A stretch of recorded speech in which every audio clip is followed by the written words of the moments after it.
What's going on, guys? I'm Dylan from the Offshore Gamescast, and this is my review of the PlayStation 5 version of Wayward Strand. Since Wayward Strand is a narrative experience, I won't be going into spoiler territory in this review, instead giving my general feelings on the characters, story, and overall experience with the game. In Wayward Strand, you play as Casey Beaumaris, a young teenager with aspirations of becoming a journalist. While on holiday from school, Casey's mother has her help out over the weekend at the hospital she works at. Casey isn't exactly thrilled to be spending her holiday volunteering, but she has her own plans on writing an article for her school newspaper all about the hospital. See, this isn't your average hospital. This is an airborne hospital made from an old vessel previously used in war. It's meant to be a floating paradise for the elderly, sick, or people requiring special care that are nearing the end of their lives. Everyone working at the short-staffed hospital is overworked and stressed as they get prepared for an important official to come check on the hospital.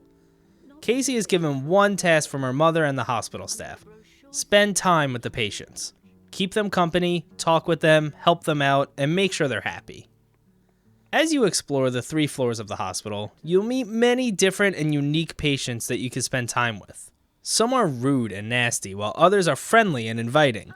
Wayward Strand does a great job at portraying everyone as deep and layered characters.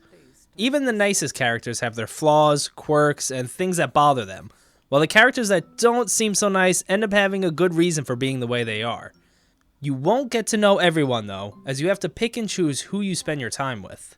There is an in-game clock showing you what time it is, and each in-game minute takes a few real-world seconds.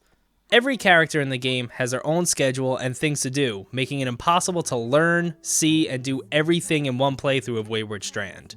For example, while spending time with one patient in their room, you may be missing out on a conversation in the cafeteria during lunch, or missing an opportunity to eavesdrop at the nurse's station. This helps the hospital feel much more alive and like an actual lived-in place, and ends up being the game's most important mechanic: time management. You can't get time back or be in 2 places at once, so you must choose how you spend your time and, most importantly, who you spend your time with. While Wayward Strand does those things really well, I also have a few nitpicks. There were a few minor technical issues I encountered in my playthrough.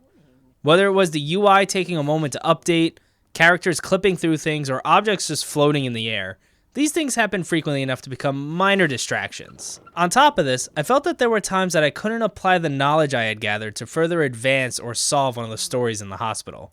Without going into details to avoid spoiling a story moment, there comes a time when Casey acknowledges and takes note of strange behaviors in a couple of the patients.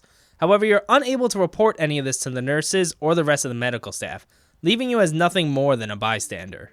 This ends up happening a few times, and moments like these can break the immersion and make your choices feel inconsequential to the overall narrative.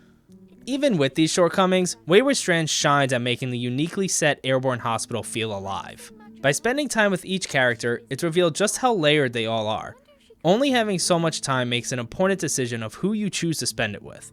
I give Wayward Strand the official Offshore Gamescast score of 7 out of 10. If you enjoyed this review, subscribe to our YouTube channel for more gaming content, and be sure to tune into the Offshore Gamescast every Tuesday on all podcast providers and offshoregamescast.com.